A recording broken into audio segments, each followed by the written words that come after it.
Guys, the latest jobs report came out last week, and it was bad. It was much worse than the experts were expecting. In June, the U.S. economy added just 57,000 new non-farm jobs. Now, this is big because they were expecting around 110,000 new non-farm jobs. So we came in at about half of what they thought. Now, this wasn't just a weak month. The previous 2 months were revised down by 31,000 jobs and 43,000 jobs. That means a negative 74,000 jobs were erased off the books from the employment picture in the last couple of months. So this is my warning to all Americans. It was a bad jobs report, and I want to explain to you in plain language what all this means for you. Now, you heard me say we only added 57,000 new non-farm jobs in June. I want to clarify exactly what that means, okay? Non-farm jobs means basically all jobs except farm workers, military personnel, and private household employees. And why do we care so much about the non-farm jobs report, right? What was added? Because non-farm jobs make up roughly 80% of the workers who produce America's gross domestic product. So it's a measure of where we are. It's a snapshot of how healthy the overall labor market and American economy really is. And based on this June's bad jobs report, hiring is clearly slowing down. Now, let's talk briefly about the unemployment rate, because that's what most people don't clearly understand, okay? If you only looked at the unemployment rate from this jobs report, this June jobs report, you might think that this was actually a pretty good jobs report, because the unofficial unemployment rate fell from 4.3% in May to 4.2% in June. So it sounds like good news, right? A lower unemployment rate typically means what? More people are finding jobs, the economy is growing, and businesses are hiring. But that's not what happened in June. The unemployment rate declined primarily because less people were actually participating in the labor force. See, in June, the labor force participation rate, it fell to 61.5%. That's the lowest labor participation rate since March of 2021. More than 500,000 Americans left the labor force during the month of June. So how could unemployment go down when hiring slowed down? Also, it comes down to how the Bureau of Labor Statistics actually measures what is unemployment. Now listen, here's the deal. To be officially counted as unemployed in America, you got to meet 3 requirements. First, you must not already have a job, kind of the obvious, right? Second, you got to be ready to start a job right away if you get hired. And third, you have to have been actively looking for a job in the last 4 weeks. If you weren't actively looking, they drop you out of the equation. If you stop looking, even if you still want a job, you're no longer counted as unemployed. Instead, you're just classified as not in the labor force. That's why it's possible for the unemployment rate to go down, even though the labor market is actually becoming weaker and weaker. There's another limitation to the unemployment rate that a lot of people don't understand. It does not measure underemployment. Okay, right now we got about 4.7 million Americans who are currently working part-time. Why? Because they can't find full-time work. They're technically counted as employed, even though many of them want but don't have full-time work, right? For example, think about it like this. Somebody with years of experience as, say, an engineer who can only find a part-time retail job working at Target or something, or just working a few hours a week because they can't find full-time employment. Statistically, that person is considered employed, even though they're working far below their skill level, or they're working a lot less hours than they want to work. They're still counted as employed. That's why I always encourage people on this channel to always look beyond just the unemployment rate, because that number can really be misleading, right? Now, to really understand what's happening, we also got to look at where jobs are actually being created and where these jobs are disappearing from. Some industries are continuing to add new jobs, while others are clearly showing signs of slowing down. For example, healthcare remained one of the strongest sectors hiring new people in June, adding about 22,000 new jobs.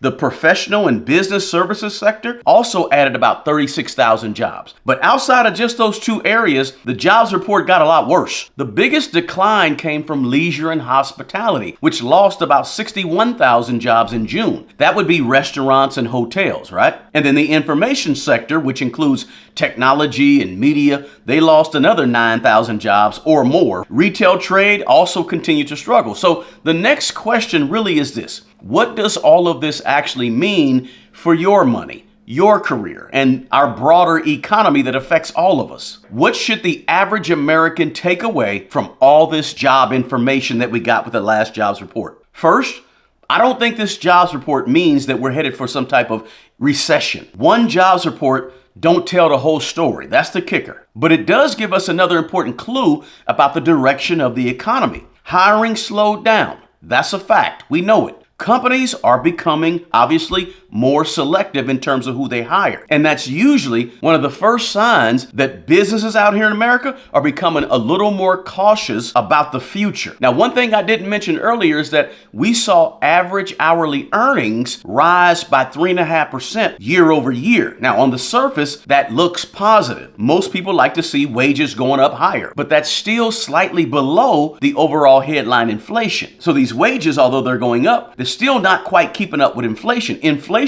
may have slowed down, but think about it. Groceries, insurance, housing, rent, utilities, and many everyday expenses for everyday Americans remain what? Significantly more expensive than they were just a few years ago. So how should you prepare if the job market continues to slow down? I want to give you 4 things that you can do, because I don't want to leave any video without giving you something that you can actually do to help better your situation. First, build a strong emergency fund. I know we talk about it all the time and it can sound a little cliche-ish, but it's important. An emergency fund is your safety net in case you lose your job or in case you get laid off. If you don't already have 3 to 6 months or more of essential living expenses set aside, your needs every single month set aside, I'd make that the first priority, okay? When hiring slows down across America, which it may to an even greater extent than what it is right now, you finding your next job can take you a little bit longer. So you want to have some cash reserves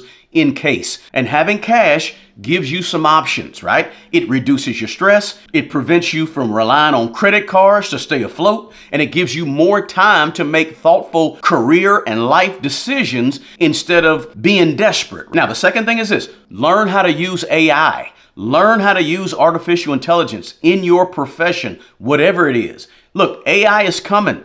Stop fighting it and start learning how to use it. Whether you work in healthcare, finance, education, I don't care if it's marketing, federal or state governments, or almost anything you can think of. AI is coming to your workplace. Here's the way I think about it, okay?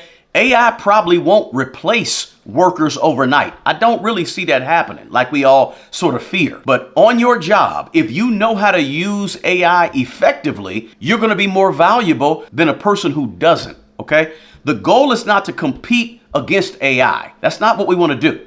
The goal is for each of us, for you, to become more valuable because you know how to use AI to be more efficient in whatever you do. Now, the third thing you need to do is simply take some time to update your resume. Update your LinkedIn profile. Don't wait until you're laid off to prepare for your next job, right? Make sure your accomplishments are measurable and highlight the results of what you've done on these jobs instead of just simply listing your responsibilities. You need accomplishments and performance that's measurable on your resume. You want to make sure you use industry-specific keywords that employers and applicant tracking systems, ATSs, are looking for. Because your resume or application, 9 times out of 10, it's ran through a machine to pick out keywords nowadays. So you want to be ready by preparing your LinkedIn profile and your resume to make sure you mention those keywords. And so also get your skills up and take advantage of what your job offers you, right? The things that are going to help you get another job And finally, let me say this. You want to make sure you're investing in your professional network. One of the biggest job and career mistakes that I see people make all the time is waiting until they've lost a job to then go back and try to reconnect with, your former coworkers and managers and mentors and all the professional people from the last job that could now help you. Instead of waiting till you lose a job, spend a little time each month building and maintaining those relationships right now. See, many of the best opportunities in your field or your line of work are never posted online. There's some estimates out there that suggest that 70 to 80% of all jobs are filled through referrals before they ever become publicly advertised. So here's the deal. At the end of the day, one jobs report is not going to determine your future, but it can remind you to simply stay ready, stay prepared. The goal is to protect your career, your skill set, your experience, and all the years that you've put into getting to where you are by doing things today instead of waiting until something bad happens like a layoff. Now, that's how you protect your finances. And ultimately, that's how you build long-term wealth, regardless of what the economy and the jobs market is doing out here. Look, as we move into the second half of this year, this last June jobs report is worth paying close attention to. Not just because it's a reason to panic. I don't want you to panic, but because it's another reminder that this economy is continuing to change. Hiring has slowed down. Previous months of jobs have been revised lower. Fewer people are participating in the labor force, and employers are becoming more and more selective about who they bring on. Now, none of that means that you should abandon your financial plan. Don't do that. Keep investing consistently. Continue to build your emergency fund. Develop valuable skills that increase your value so that you can ultimately increase your income. And do what you can to make yourself more valuable at your current workplace in the next 6 months or so. Look, guys, if you found this video helpful at all in any way, I'd really appreciate it if you smash the like button for me and share this video with somebody who you think needs to hear it. Every Sunday, what I try to do is break this thing down in plain language so that we all can understand what's happening in the economy around us. And more importantly, watch this, what this means for our money. As always, guys, I appreciate you being here. And remember, the best person who's going to take care of the old you is the young you. Until the next video, peace.